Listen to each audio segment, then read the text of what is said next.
Everybody knows Mayor Pete is a weird dude. I call him Pete Booty Check or Booty Guy, your preference. But at any rate, he is proposing a $20 million budget for female crash dummies, folks.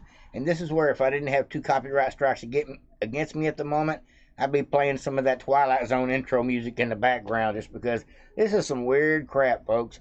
Now, I do have to be careful over the next 90 days. I got a couple of copyright strikes against me for playing music and other people's clips. It's kind of funny. You never know what to expect. You definitely can't be playing Jeff Dunham clips, and you can't be airing TED Talk stuff, and some of Joe Rogan stuff is copyrighted as well. You got to be really careful when you're putting these videos out and sharing them with y'all. Whether most people know that or not, there's actually no really way to know if a lot of things are copyrighted or not. And so you're playing this game, walking through the minefield, dealing with YouTube. But that's enough about me. I do want to say this about Pete Buttigieg. As horrible a transportation secretary as he is, he just got a little worse. While train wrecks and things of that matter don't seem to be top of his priority list, listen to what he's got for a top of his priority list this week. And Tucker Carlson lays into him quite heavily about it as well.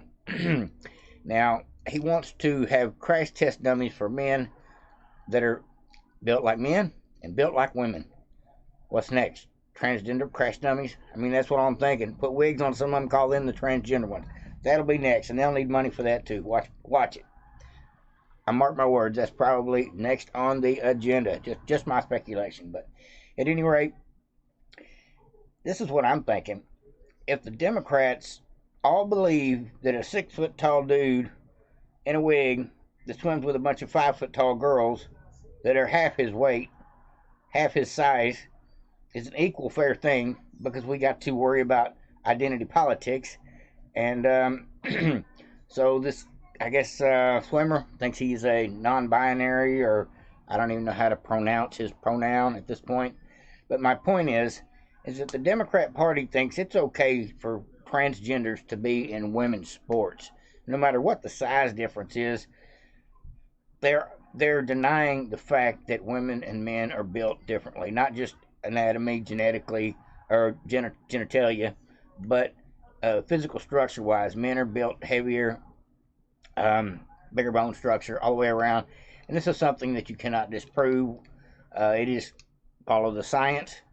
But at any rate, for crash test dummies, Pete Buttigieg wants to waste $20 million to make sure we've got diversified enough crash test dummies. Because we don't want to offend no crash test dummies, not at this point. But if they're going to spend money to make 2 different type dummies, a male and a female one, a bigger one and a smaller one, anatomically correct, well, wouldn't that be admitting that male and females are not exactly shaped exactly the same, or not anatomically 100% exactly the same? Wouldn't it be one size fits all for the crash test dummy? Unless you get into the fact that men's and women's body are definitely built differently. See that? Important investments to address the roadway safety crisis, including the critical funding that would accelerate the development, and this is an area I've written to you about, of the use of female dummies in crash testing. This will start to fight the gender inequity among vehicle safety and crash victims. I told you, folks, we are living in the Twilight Zones. The Democrats are just making stuff up to spend money on at this point.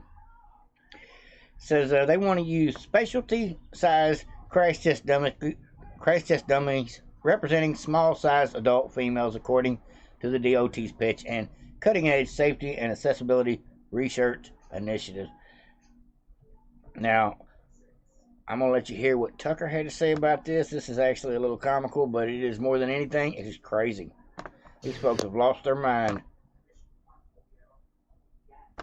Well, Mayor Pete has run the Department of Transportation for about 2 years now, and the good news is we have fewer racist roads. They've been indicted by the Civil Rights Division. The bad news is we now have regular train derailments in which toxic chemicals spill into people's homes. Air travel is almost unusable, more unreliable than it's ever been. Just the other day, a major airline had to ground all of its flights. That happens a lot now. But Mayor Pete remains laser focused on the real problems, the ones that he's identified at McKinsey, the racist roads, but also the sexism inherent in our transportation system. Congresswoman Rosa DeLauro of New Haven is on this. She praised Mayor Pete today for his efforts to root out sexism in the automobile industry, and she singled out a brand new initiative that she's hoping the Department of Transportation will roll out soon. Here it is.